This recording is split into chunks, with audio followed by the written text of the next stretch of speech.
à poursuivre leurs actions avec tout le fric qu'ils ont amassé et en continuant d'en amasser davantage. Donc je vous invite à écouter cette audience avec attention. Vous verrez comment toutes ces personnes collaborent pour éviter que la mafia de la délinquance financière ne passe jamais devant les tribunaux pour écarter tout justiciable de toute action dans ce genre d'affaires. Alors, monsieur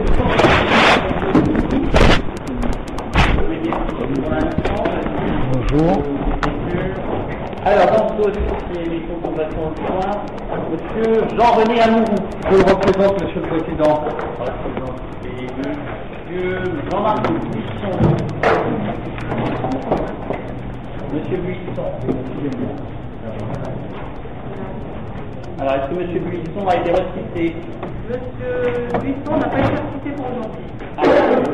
Non, j'ai envoyé un courrier pour expliquer qu'on m'a refusé l'aide juridictionnelle et que donc je ne peux pas me payer un huissier à 500 euros. Non saisi pour monsieur Buisson. Laurence Besson-Mollard. Oui, la présente. Madame Annie Bottard-Robert. Je la représente. Je la représente également. C'est bon? Il n'est pas non saisi, il est saisi parce que la situation initiale. Pardon? Je rentre, Monsieur Pierre Charlon. C'était un renvoi contradictoire la dernière fois, donc je ne sais pas, il n'y a pas de requête en fait. Il y a 100. Voilà. Monsieur Jean Calas. Oui, je le représente également. Monsieur Bruno Switowski. Je le représente également. Je substitue mes confrères légitimement de la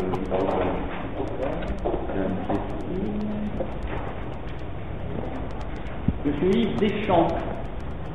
Oui, je le représente aussi. Je substitue mes confrères Pendant l'ordre. Dorme. Luc Fontaine. Vous représentez, monsieur le président, je substitue mon confrère de Neuchâtel. D'accord. Paul Maurice Giraud. Monsieur Giraud. Paul C'était un renvoi contradictoire la dernière fois. C'est présenté par la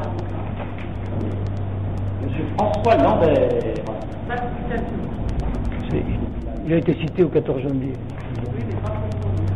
Oui, mais c'est la première citation qui font, c'est pas Vous les êtes qui, monsieur? Je suis le représentant de l'association. Alors, pour l'instant, vous allez dans la salle, pour l'instant, s'il vous plaît. Pour l'instant, vous allez dans la salle. On a le droit de. Dans la salle, vous n'êtes pas pour l'instant parti avec les vous allez dans la salle. Si, j'ai déjà. Monsieur, je vous montre la déclaration de constitution de partie civile. Je vous ai remis à note. Je ne vous demande pas de sortir de la salle pour l'instant pour que les choses soient claires. Je vous demande d'aller dans la salle. Voilà. Merci. Un petit effort. Vous faites partie du débat, monsieur. Il faut que j'aille dans la salle aussi. Président Radio, HCCDA et... Vous êtes imprévu, vous voulez... Non, je suis partie civile. Alors pour l'instant, même chose. Pour l'instant, c'est la partie civile citante. Voilà. Merci. C'est tout. Alors, monsieur Henri Margaillon. Pas de citation. Même chose. Madame, Saisi au 14 janvier. Madame Janine Raymond, épouse Fornet. Pas de citation. Monsieur Christian Robert. Oui, je le représente. Représenté. Et monsieur Pascal Nécron. Représenté. Bien. Alors, ce dossier revient donc que la dernière fois nous avions renvoyé que vous disiez que vous étiez en attente d'une décision d'aide juridictionnelle. Voilà. Avant que nous puissions examiner le dossier au fond, il faut que la question de la conciliation ait été réglée. Sinon, il n'y a pas d'action publique en mouvement. Tout à fait.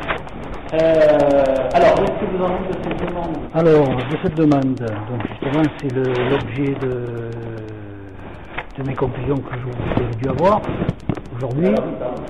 Voilà. Donc, au moins, vous avez les documents en main, c'est pas plus mal.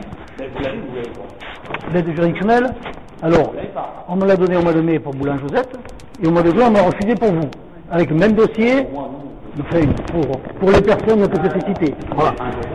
Donc, Voilà. donc, d'accord, vous ne l'avez pas eu pour ce dossier-là? donc ce dossier, je ne comprends pas pourquoi je n'ai pas droit à l'aide juridictionnelle dans cette affaire. Je pense qu'il y a un petit système, je ne sais pas comment, de personnes qui ont décidé d'entraver la procédure. Voilà, je vous ai joint là des copies de la décision. Donc j'ai produit les mêmes pièces que vous avez entre les mains. Donc j'ai la CMU, j'ai les attestations de RMI. Je ne comprends pas pourquoi. On me répond toujours la même chose, que la première citation, j'ai payé l'huissier, donc pour la suite, je n'aurai pas le droit d'avoir l'aide juridictionnelle. Donc moi, je demandais l'aide juridictionnelle pour la suite de la procédure, pas pour le premier huissier. Le premier huissier, j'ai pu le payer. Donc je demandais l'aide juridictionnelle pour la suite de la procédure, pour avoir un avocat, pour avoir des huissiers, pour refaire citer les personnes. Donc j'ai relancé un peu partout, j'ai apporté les preuves que j'avais même l'aide juridictionnelle sur d'autres dossiers à Paris. On me l'accepte pour un autre dossier qui est Boulan-Josette au mois de mai, et au mois de juin, on me refuse encore une fois un appel pour cette affaire. Donc, je vous l'ai mise en copie dans les pièces. Voilà.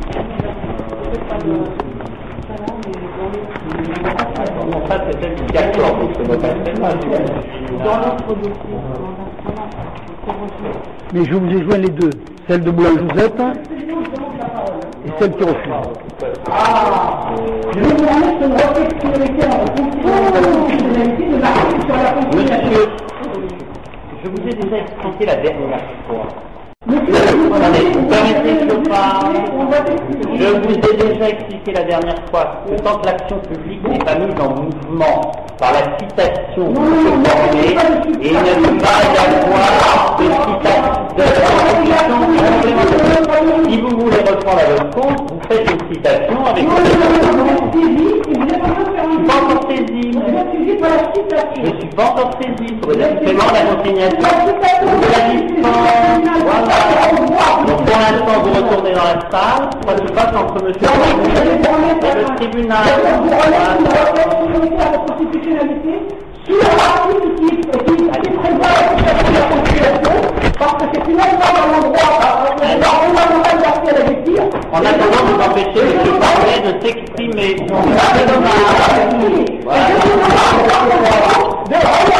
remettre à la Cour au Conseil constitutionnel la requête que je vous rends à l'instant et de sursoir à cette nuit sur la fixation de la Constitution.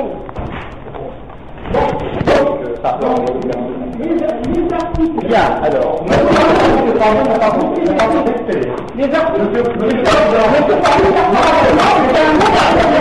Est-ce que vous pouvez faire sortir ces deux personnes en vertu de mon pouvoir de police de Voilà, vous savez que j'aurais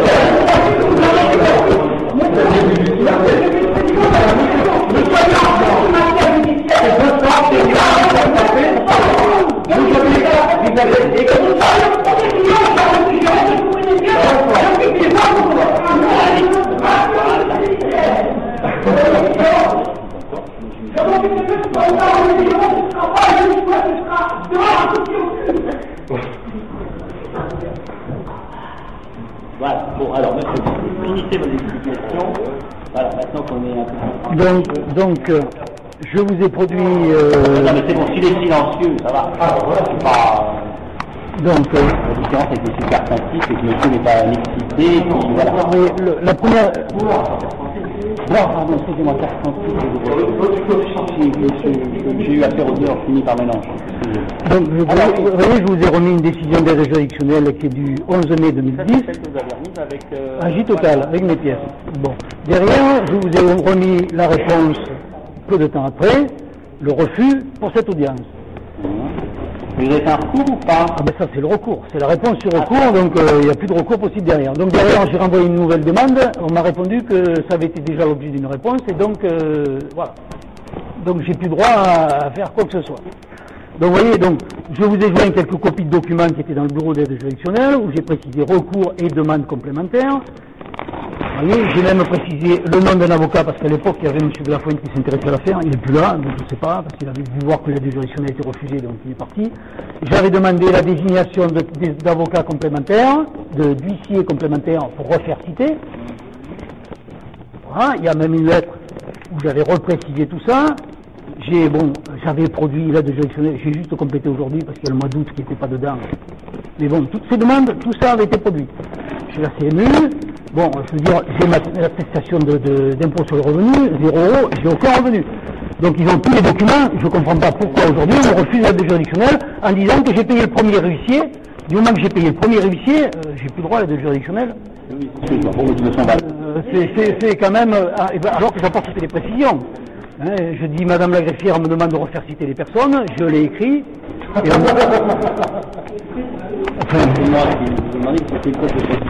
excusez-moi, je connais pas. Bon, on va dire que Madame la greffière va sous les ordres de Monsieur le Président. Enfin, bref, j'ai fait un petit raccourci un peu rapide. Bon, excusez-moi. Il y a des raccourcis comme ça, mais je me retrouve poursuivi par votre... C'est pas moi. Par votre Moi, je veux dire, toutes les associations font ce qu'elles ont envie. Moi, je n'ai pas décidé pour elles ce qu'elles vont faire. Madame le procureur, des observations sur la question de la conciliation, parce que pour l'instant, quand même, malgré le champ qu'il y a autour, ça n'est que sur la conciliation.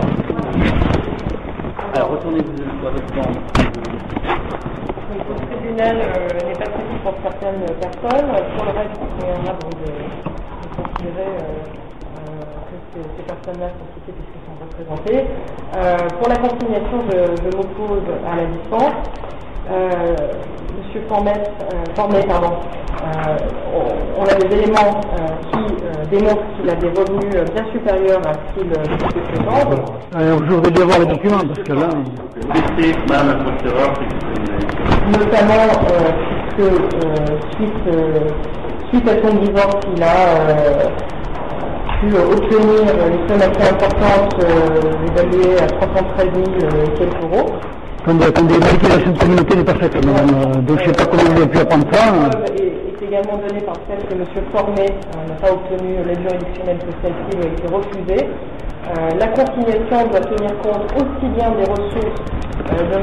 Formet que de l'amende civile qui peut être prononcée et à mon sens éventuellement ce qui peut être donné en préjudice aux victimes, puisqu'il s'agit là de procédures qu'on peut estimer comme étant de plus en plus procédurières, mal intentionnées et qui concernent ces prévenus, enfin ces personnes qui sont citées et qui doivent à chaque fois se déplacer, se faire représenter. Donc je requiers à l'encontre de M. Formet que soit prononcée une consignation à hauteur de 30 000 euros. Ah, bah, vous savez, Monsieur le Président, comme ça s'appelle, entrave à la manifestation de la vérité. Je vais vous la donner, mais quand même. Alors, qu'est-ce que vous avez à répondre et ensuite donner la parole? Alors, je vais vous dire, Monsieur le Président, ça fait 12 ans que je bataille pour récupérer mes biens de la communauté. 12 ans. Donc, à chaque étape, j'ai trouvé des personnes pour entraver la procédure pour que je ne puisse pas bénéficier d'aucun de mes biens. Même les revenus locatifs sont attribués à mon ex-épouse qui est salariée, etc. Pourquoi? Parce que derrière, les réseaux ont bien fonctionné à Grenoble, il y a des élus, il y a des avocats qui m'ont tenté volontairement. La première avocate de ce moment-là, elle a osé dire dans des conclusions, Monsieur Fornet était au courant depuis le 1er juillet 2010, il avait dû recevoir une lettre recommandée, sans qu'elle produise la même pièce. Alors que j'ai été assigné en divorce, j'ai su la faire 3 jours avant, parce qu'évidemment, là-dedans, il y a Marguerite Henry qui piquait tous les courriers dans la boîte aux lettres, avec des complicités de Buisson Jean-Marc. Tous ces gens-là ont entravé la procédure complètement pour que je ne puisse pas bénéficier d'un centime. Voilà le système. C'est pour ça que je suis là aujourd'hui, parce que tous ces gens ont tous collaboré. Au début, vous dites qu'il y en a un qui est impliqué. Après, vous portez plainte, vous apportez toutes les preuves au juge Fontaine.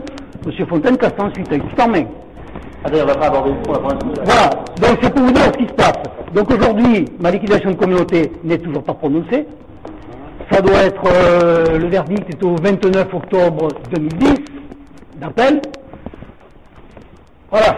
Donc j'ai toujours rien aujourd'hui, et je suis toujours avec l'aide juridictionnelle, y compris un appel à Grenoble, y compris pour ma liquidation de communauté, où j'ai bénéficié de l'aide juridictionnelle totale. Donc je ne comprends pas madame le procureur qui peut dire que j'ai 300 000 euros, qu'elle me dit tout de suite où c'est que je peux les toucher, ou est-ce que je peux prendre les 30 000 euros de consignation. Parce qu'aujourd'hui, je ne sais pas. Moi j'avais 200 000 euros sur des comptes bancaires quand on m'a mis dehors. Hein. Il y a une impossibilité totale d'obtenir une expertise bancaire, parce que tout le monde m'a refusé, en disant c'est à la date d'assignation de divorce que les comptes doivent être examinés, et avant on ne veut pas savoir ce qui s'est passé. Alors qu'avant on m'a vidé les comptes bancaires pendant 6 mois. Et quand moi je me suis retrouvé assigné en divorce, j'avais plus rien. Voilà comme ça se passe. Et ça fait 12 ans que j'ai tout récupéré. Pendant ce temps, on fait des transactions immobilières. Il y a tout le détail dans le dossier. Donc aujourd'hui, j'enquête, je découvre tous les documents au fur et à mesure. Et donc c'est pour ça que j'ai assigné ces personnes. J'ai assigné un minimum, parce que j'ai pas les moyens d'en assigner plus.